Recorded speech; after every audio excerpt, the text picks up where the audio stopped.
Hello नमस्कार दोस्तों, मैं विकास आर्य आपका स्वागत करता हूं क्लिक कॉन्सेप्ट की वीडियो लेक्चर सीरीज में। आज का हमारा टॉपिक है पॉलीमर। तो पॉलीमर को लेकर जिस तरह के क्वेश्चन एग्जाम में आते रहे हैं, पूछे जाते रहे हैं, उन सब पॉइंट को हम डिस्कस करेंगे इसके अंदर। तो चलिए शुरू करते हैं पॉलीमर। तो देखिए, जो भी पॉलीमर होता है, कोई भी किसी भी तरह का पॉलीमर होता है, वो अपने किसी मोनोमर से मिलकर बना होता है। तो मोनोमर की बहुत सारी यूनिट रिपीट होकर आपका क्या बनाती है, पॉलीमर बनाती है। जैसे मान लो कोई भी, ये आपका मोनोमर है आपका, ठीक है, ये आपका मोनोमर है। तो इसकी बहुत सारी यूनिट अगर रिपीट होगी, तो बहुत सारी यूनिट रिपीट होकर क्या करेगी, पॉलीमराइजेशन करेगी। और पॉलीमराइजेशन करके आपका क्या बनाएगी, कि पॉलीमर बनाएगी। ठीक है, ये मोनोमर था और इसका पॉलीमराइजेशन हुआ और ये आपका क्या बन गया, ये एक पॉलीमर बन गया। तो इस चैप्टर के अंदर हम इन्हीं के बारे में डिस्कस करेंगे कि कौन कौन से पॉलीमर हैं, फिर उनका मोनोमर क्या है, उनकी स्ट्रक्चर क्या है, वो होमो टाइप के पॉलीमर है या कोपॉलीमर है। एक होमो पॉलीमर होता है, कोपॉलीमर होता है, एक चेन ग्रोथ होता है, एक स्टेप ग्रोथ होता है। तो इनको भी मैं एक्सप्लेन करने वाला हूँ कि क्या होते हैं, और किसी पॉलीमर को देखकर आप कैसे पता लगाओगे कि वो इनमें से कौन सा है। तो इनसे रिलेटेड क्वेश्चन आते रहते हैं एग्जाम में दोस्तों। तो चलिए वन बाय वन इन चीज़ों को हम एक्सप्लेन करते हैं। तो चलिए शुरू करते हैं। अब देखो, होमो पॉलीमर क्या होता है। होमो नाम से ही देखो, होमो का मतलब होता है सेम, होमो का मतलब होता है सिमिलर। तो जिसके अंदर मोनोमर होता है वो एक ही टाइप का मोनोमर हो। अगर एक ही टाइप का मोनोमर है किसी पॉलीमर के अंदर, तो उसको होमो होमो पॉलीमर बोलेंगे। जैसे मान लो एक मोनोमर है आपका ए, तो एक ही बहुत सारी यूनिट जुड़कर अगर कोई पॉलीमर बना रही है, तो उसको हम बोलेंगे होमो पॉलीमर। कोपॉलीमर किसको बोलेंगे, अगर मान लो more than one type of unit है किसी पॉलीमर के अंदर, एक तो ए टाइप की यूनिट है, दूसरी बी टाइप की यूनिट है, तो मोर than one type of unit है, और वो आपस में जुड़कर अगर कोई पॉलीमर बना रही है, ठीक है, एक से ज़्यादा हो सकती है, दो हो सकती है, तीन हो सकती है, चार हो सकती है, कितनी भी टाइप की यूनिट हो, वो आपस में जुड़कर अगर पॉलीमर बना रही है तो उसको बोलते हैं कोपॉलीमर। जैसे मान लो ए बी फिर बी, इस टाइप का कोई भी पॉलीमर बन रहा है तो वो आपका क्या होगा, कोपॉलीमर होगा। इसके बाद नेक्स्ट है आपका चेन ग्रोथ पॉलीमर या स्टेप ग्रोथ पॉलीमर। तो इसमें क्या होता है दोस्तों, चेन ग्रोथ में क्या होता है कि सिंपली मान लो कोई भी, ये वाला एग्जांपल था हमारा कि इथीन था, तो इथीन से जो पॉलीमर बनेगा वो पॉलीथीन बनेगा, पॉलीथीन बनेगा। तो इसमें जो मैकेनिज्म होगी, इस मोनोमर से पॉलीमर बनने के दौरान जो मैकेनिज्म होगी, या तो वो फ्री रेडिकल मैकेनिज्म होगी, या एनायनिक मैकेनिज्म होगी, या कैटायनिक मैकेनिज्म होगी, उसके थ्रू पॉलीमर बनेगा। तो जैसे मान लो ये डबल बॉन्ड है, तो इसका एक बॉन्ड ब्रेक होकर यहाँ पर फ्री रेडिकल बन जाएंगे। इधर दूसरा एथिलीन था, उसमें भी फ्री रेडिकल बन गए। यहाँ पर दूसरा एथिलीन था, उसमें भी फ्री रेडिकल मिल गए। ये फ्री रेडिकल और फ्री रेडिकल वाले इलेक्ट्रॉन मिलके क्या बना लेते हैं, बॉन्ड बना लेते हैं। इस प्रकार ये मोनोमर आपका बन जाता है। तो ये थी इसकी मैकेनिज्म वाली बात हो गई।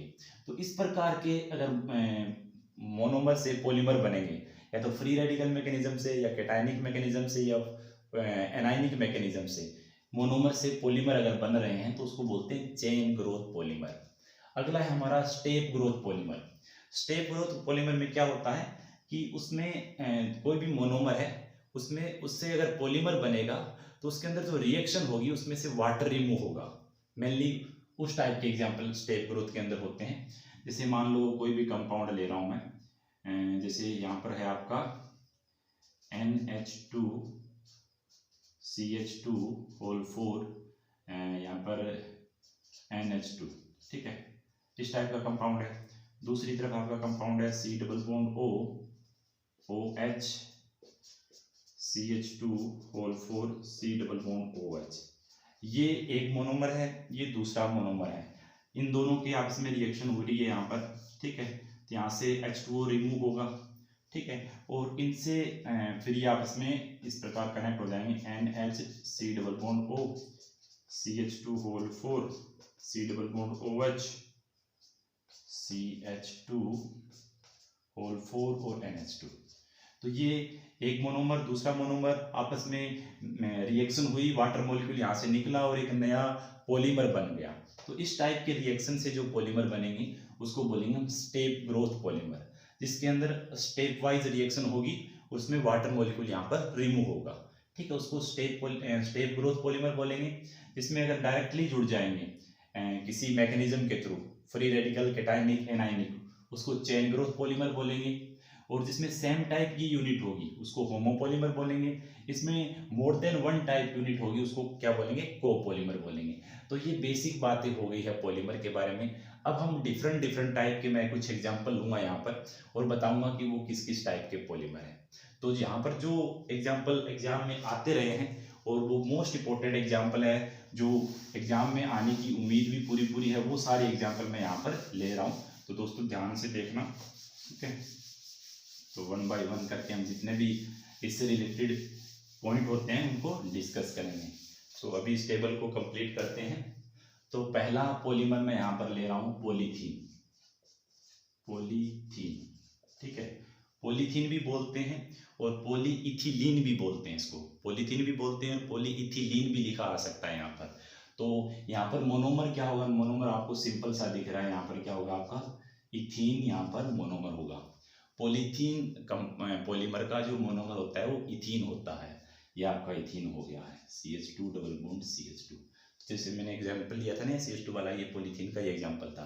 तो इसकी सेम टाइप की यूनिट बार बार रिपीट होगी और आपका पॉलीथीन बना लेगी।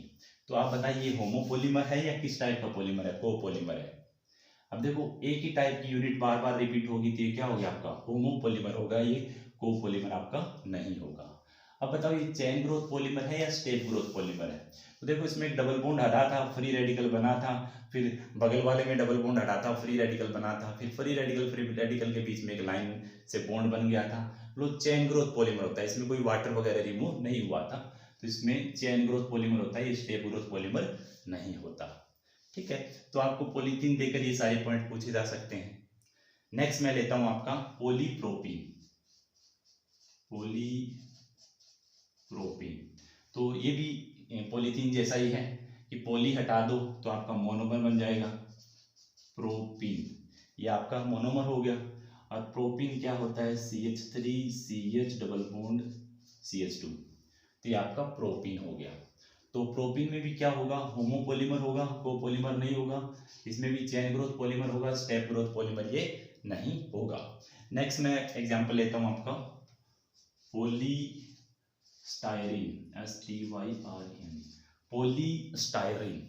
तो ये इसमें भी मोनोमर क्या होता है आपका स्टायरीन होता है, इसमें भी मोनोमर स्टायरीन होता है।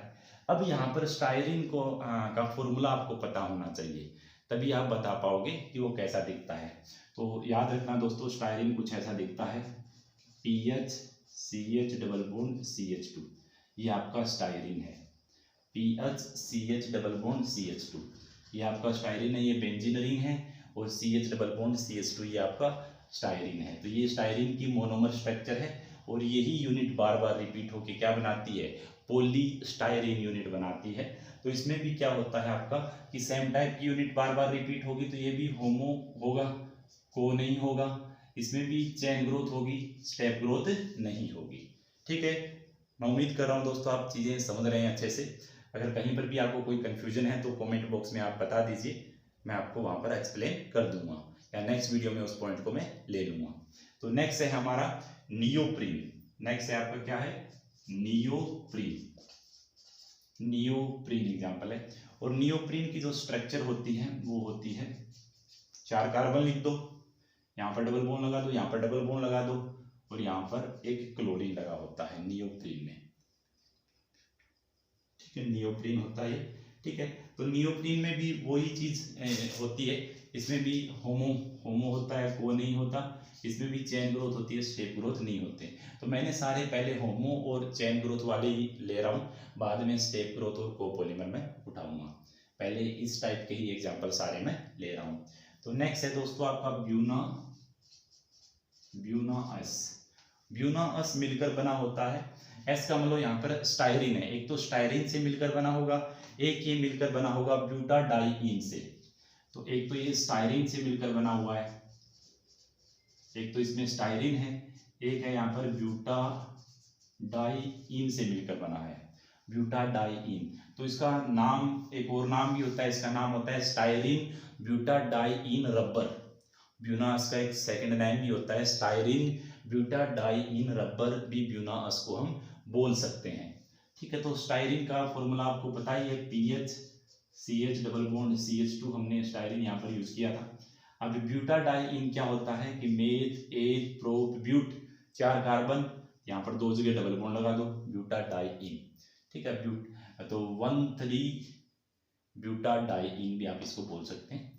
ठीक है, तो स्टायरीन और ब्यूटाडाइनिन आपस में मिलकर ब्यूनास बना रहे हैं यहाँ पर। अब देखो यहाँ पर ध्यान देने वाली है कि यहाँ पर मोर देन 1 यूनिट है, मोर देन 1 यूनिट मिलके पॉलीमर बना रहे हैं, तो यहाँ पर होमोपॉलीमर नहीं होगा, यहाँ पर होगा आपका कोपॉलीमर।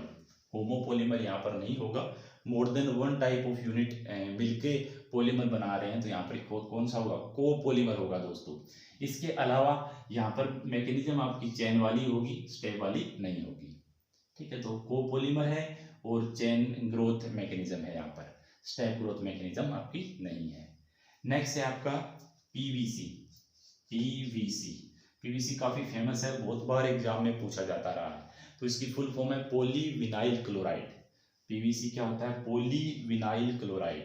इसका जो मोनोमर होता है कार्बन कार्बन CH2, यहाँ पर एक हाइड्रोजन और लगा देता हूँ, तो ये हो गया आपका पॉलीविनाइल क्लोराइड से बनता है। पीवीसी की फुल फॉर्म है पॉलीविनाइल क्लोराइड, और ये है आपका विनाइल क्लोराइड। इस यूनिट को बोलते हैं vinyl. CH2 double bond CH और उससे कुछ और ग्रुप जुड़ा हो तो उसको बोलते हैं विनाइल ग्रुप। तो विनाइल से जुड़ा है क्लोरीन, तो पॉली विनाइल क्लोराइड, इसका नाम हो गया विनाइल क्लोराइड। और इसकी बहुत सारी यूनिट आपस में जुड़ेगी तो ये बन जाएगा पॉली, तो पॉलीविनाइल क्लोराइड। तो पॉलीविनाइल क्लोराइड में क्या होता है कि सेम टाइप की यूनिट होती है, तो इसलिए होमो हो जाएगा, को नहीं होगा। एक ही टाइप की यूनिट बार बार मिलके पॉलीमर बनाएगी। इसके अलावा इसमें जो मैकेनिज्म होती है, इसमें भी चेन ग्रोथ वाली होती है, स्टेप ग्रोथ वाली नहीं होती। डबल बॉन्ड हटेगा, फ्री रेडिकल बनेगा, वो जुड़ के नेक्स्ट यूनिट से वो जुड़ जाएगा, जैसे यहाँ पर एथीन की देखी थी। सेम सिमिलरली इसमें बस यहाँ पर क्लोरीन लग गया, बाकी सेम ही है। ठीक है, पीवीसी में क्या होगा, पॉलीविनाइल क्लोराइड में विनाइल क्लोराइड होगा, जिसमें जो होमो टाइप का होगा वो चेन ग्रोथ रिएक्शन करेगा। ठीक है, नेक्स्ट है दोस्तों आपका टेफ्लॉन। ठीक है, टेफ्लॉन काफी इंपॉर्टेंट है। तो इसकी फुल फॉर्म होती है पॉलीटेट्राफ्लोरोइथिलीन। टेफ्लॉन होता है पॉलीटेट्राफ्लोरोइथिलीन। मैं यहाँ पे लिख देता हूँ पॉलीटेट्राफ्लोरोइथिलीन। तो इसमें क्या होता है कि कार्बन डबल बॉन्ड कार्बन और यहाँ पर 4 फ्लोरीन लगे होते हैं, ये इसका मोनोमर है। तो इथीन होता है उस पर 4 फ्लोरीन लगे होते हैं, टेट्रा फ्लोरीन लगे होते हैं, तो ये बनता है आपका टेफ्लॉन, पॉलीटेट्राफ्लोरोइथिलीन। ये मोनोमर है टेफ्लॉन का। ठीक है, 4 फ्लोरीन लगे होते हैं। तो ये भी होमोटाइप का पॉलीमर होता है, क्योंकि एक ही यूनिट है, वही बार बार रिपीट होगी, तो होमोपॉलीमर होगा, वो नहीं होगा। इसके अलावा ये भी चेन ग्रोथ होता है, स्टेप ग्रोथ इसके अंदर नहीं होता। ठीक है, चेन ग्रोथ होती है, स्टेप ग्रोथ इसमें नहीं होती। तो मैं इसको कुछ मिटा देता हूँ, फिर बाकी के लिखते हैं।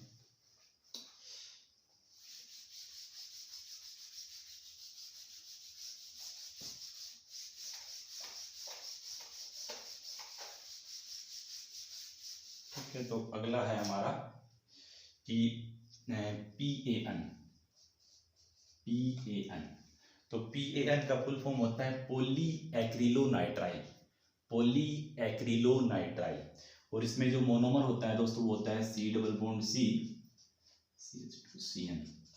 ये होता है पॉलीएक्रिलोनाइट्राइल का मोनोमर। तो यहाँ पर CH2 डबल बॉन्ड CH और यहाँ पर CN नाइट्राइल ग्रुप लगा हुआ है, तो ये हो गया पॉलीएक्रिलोनाइट्राइल। ये इसका मोनोमर है, ये इसकी स्ट्रक्चर है मोनोमर की। हालांकि इसमें भी यही यूनिट बार बार रिपीट होती है, एक ही टाइप की यूनिट रिपीट हो रही है। ये भी होमोपॉलीमर हो गया, कोपॉलीमर नहीं हुआ। और इसमें भी डबल बॉन्ड टूटेगा, फ्री रेडिकल बनेगा, या एनायनिक कैटायनिक उस तरह की मैकेनिज्म भी हो सकती है। मैं बार बार फ्री रेडिकल मैकेनिज्म के थ्रू बता रहा हूँ कि फ्री रेडिकल बनेगा और फिर सेम टाइप की यूनिट से वो जुड़ जाएगा। तो यहाँ पर भी चेन ग्रोथ होगी, स्टेप ग्रोथ यहाँ पर नहीं होगा। तो ये काफी इंपॉर्टेंट है, PAN पॉलीएक्रिलोनाइट्राइल। ये इसका मोनोमर होता है, होमोपॉलीमर होता है, चेन ग्रोथ पॉलीमर भी ये होता है। ठीक है, नेक्स्ट है आपका PMMA। नेक्स्ट है PMMA, इसकी फुल फॉर्म होती है polymethyl methane acrylate, polymethyl methane meth acrylate AC meth acrylate, polymethyl meth acrylate. तो इसकी स्ट्रक्चर होती है दोस्तों, यहाँ पे लिख देता हूँ स्ट्रक्चर में,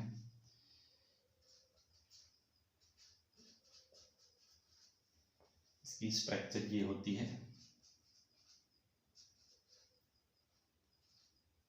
ठीक है। तो देखो यहाँ पर दो मेथ आ रहे हैं, एक मेथ इधर आ रहा है, एक मेथ इधर आ रहा है, एक इसके लिए आ रहा है, एक इसके लिए आ रहा है, ठीक है। ये एक्रिलेट हो गया आपका। तो पॉलीमिथाइल मैथ एक्रिलेट, पॉलीमिथाइल दो बार मैथ मैथ है, तो ये एक मैथ इसके लिए आया है, एक मैथ इसके लिए आया है, पॉलीमिथाइल मैथ एक्रिलेट, ठीक है। ये इसका स्ट्रक्चर होता है। अब पॉलीमिथाइल मैथ एक्रिलेट आपका है, ठीक, पॉलीमिथाइल मैथ एक्रिलेट, इसमें भी क्या होता है कि ये भी आपका होमो टाइप का होता है, इसमें भी डबल बॉन्ड टूटकर फ्री रेडिकल, मतलब सेम टाइप का, एक ही टाइप का मोनोमर है, इसलिए होमोपोलीमर हो गया, और इसमें भी फ्री रेडिकल टाइप मैकेनिज्म होगी, तो ये भी चेन ग्रोथ आपकी हो गया, स्टेप ग्रोथ यहाँ पर नहीं हुआ। नेक्स्ट है आपका डेक्रोन या टेरिलीन, ये काफी इंपॉर्टेंट है दोस्तों, डेक्रोन, इसका दूसरा नाम, एक और नाम भी देते हैं टेरिलीन, डेक्रोन या टेरिलीन, ठीक है। डेक्रोन या टेरिलीन किससे मिलकर बना होता है, तो ये बना होता है एथेन 1,2-डाइओल, एथेन 1,2-डाइओल से, या एथिलीन ग्लाइकोल भी बोल सकते हैं इसको मैं बोल देता हूँ एथिलीन ग्लाइकोल भी बोल सकता हूँ, प्लस ये मिलकर बना होता है मेरा टेरेपेथिलिक एसिड, ये जो कंपाउंड है आपका COOH, ठीक है, इसको बोलते हैं टेरेपेथिलिक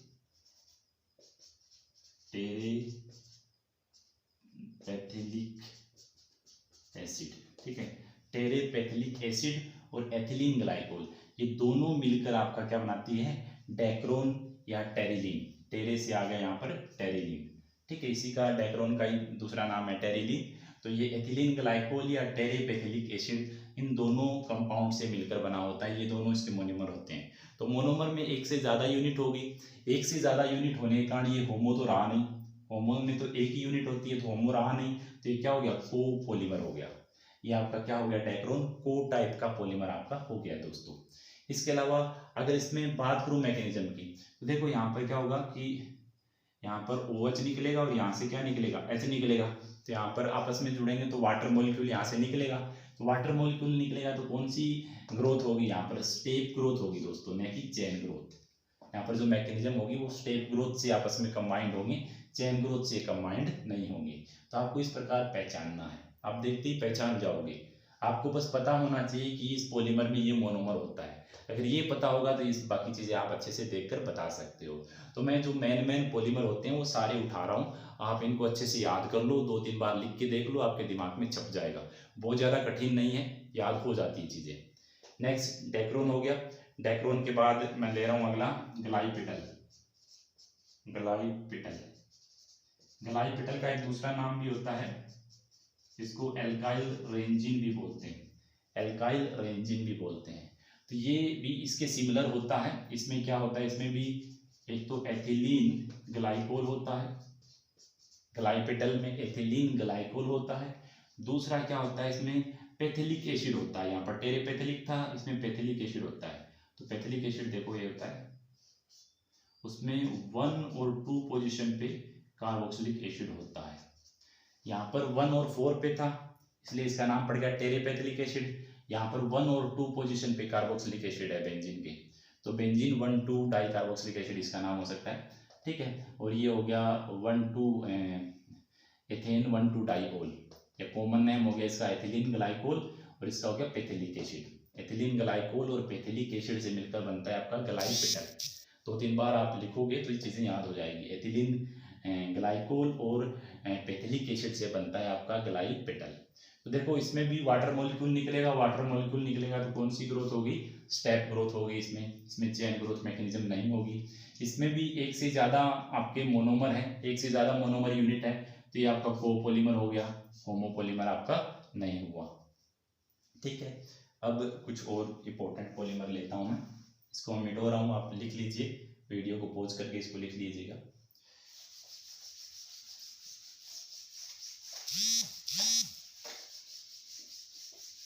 तो कुछ और इम्पोर्टेंट पॉलीमर बच गए हैं मेरे, उनको लेता हूँ मैं।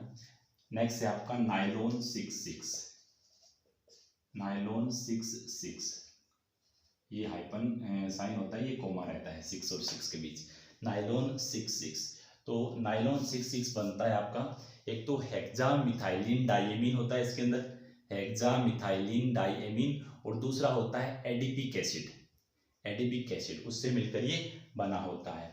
तो हेक्सा मिथाइलिन डाइएमीन होता है इसके अंदर, और एक होता है एडिपिक एसिड। तो मैं लिख देता हूँ यहाँ पर नाम इनके, हेक्सा मिथाइलिन डाइएमीन, तो ये है आपका हेक्सा मिथाइलिन डाइएमीन। ठीक है, तो देखो इसमें क्या है, कितने 6 कार्बन है, इसलिए एक इसकी वजह से ये 6 आया हुआ है, 6 कार्बन की वजह से ये 6 आया हुआ है। तो हेक्सा मिथाइलिन 2 मिथाइल ग्रुप है और 6 यहाँ पर कार्बन है, तो इसका नाम हो गया हेक्सा मिथाइलिन डाइएमीन। साथ में होता है एडिपिक एसिड, एसिड होता है, तो इसमें क्या होगा कि CH2 4 C double bond O carboxylic acid लगा होगा कॉर्नर पे, C double bond O OH।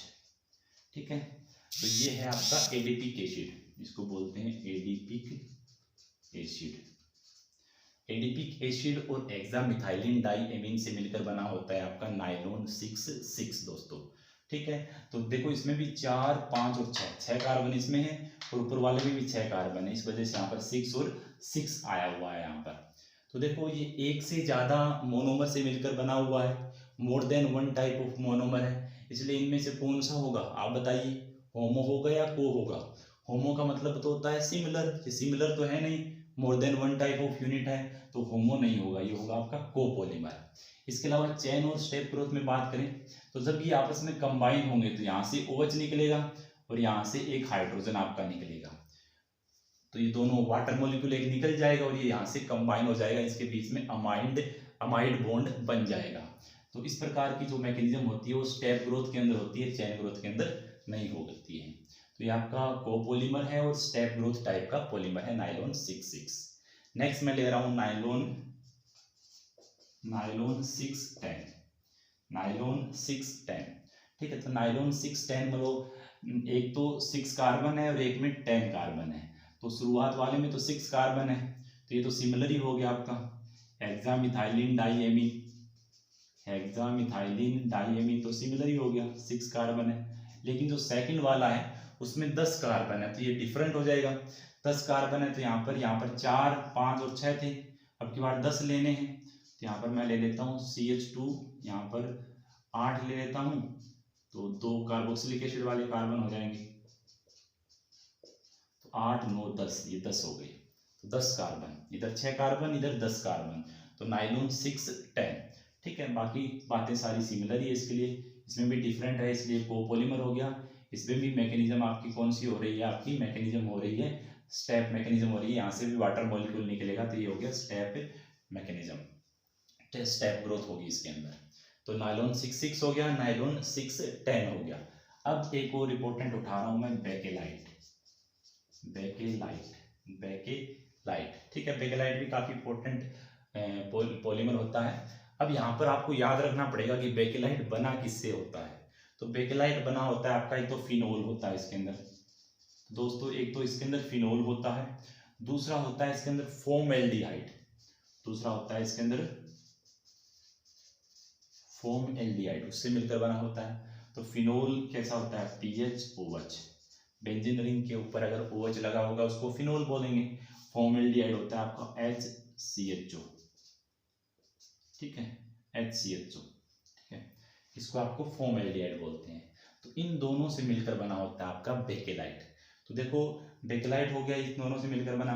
तो देखो एक से ज़्यादा टाइप की मोनोमर यूनिट होगी तो आपका होमो तो होगा नहीं, ये क्या होगा, ये स्टेप ग्रोथ वाला होगा, ये स्टेप होगा, सॉरी होमो तो होगा नहीं, ये कोपोलीमर होगा। ये कौन सा पॉलीमर होगा, कोपोलीमर होगा, होमो नहीं होगा। इसके अलावा इसमें जो मैकेनिज्म होगी, इसमें भी वाटर मॉलिक्यूल वगैरह निकलेगा। वाटर मॉलिक्यूल तो नहीं निकलेगा, कुछ और तरीके से मैकेनिज्म होगी इसमें। तो इसमें भी क्या होगा, चेन ग्रोथ तो होगी नहीं, इसमें क्या होगी, इसमें भी स्टेप ग्रोथ आपकी मैकेनिज्म होगी या स्टेप ग्रोथ होगा इसके अंदर, इसमें चेन ग्रोथ नहीं होगी। ठीक है, तो बेकेलाइट भी इनके जैसा सही है, इसमें भी कोपोलीमर होगा और ये स्टेप ग्रोथ होगी। तो ये आपका बेकेलाइट था। इसके अलावा लास्ट में ले लेता हूँ नाइलॉन 6। इसमें केवल एक 6 है नाइलॉन में, तो इसका मतलब यहाँ पर के कार्बन तो क्या होंगे, 6 ही कार्बन होंगे। ठीक है, इनके जैसा ही है, यहाँ पर 6 था तो 6 की 2 यूनिट थी, यहाँ पर 6 10 था तो 6 और 10 कार्बन की 2 यूनिट थी, यहाँ पर 6 ही है तो एक ही यूनिट होगी यहाँ पर।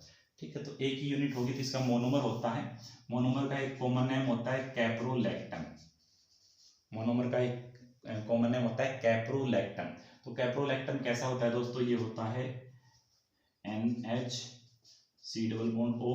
ठीक है, अब 6 कार्बन है, एक कार्बन आ गया, बचे कितने कार्बन, 5 कार्बन बने, 5 कार्बन बचे, 5 कार्बन लिख दो, 1 2 3 4 और एक ये हो गया आपका 5, 1 2 3 4 5 और 6, टोटल 6 कार्बन।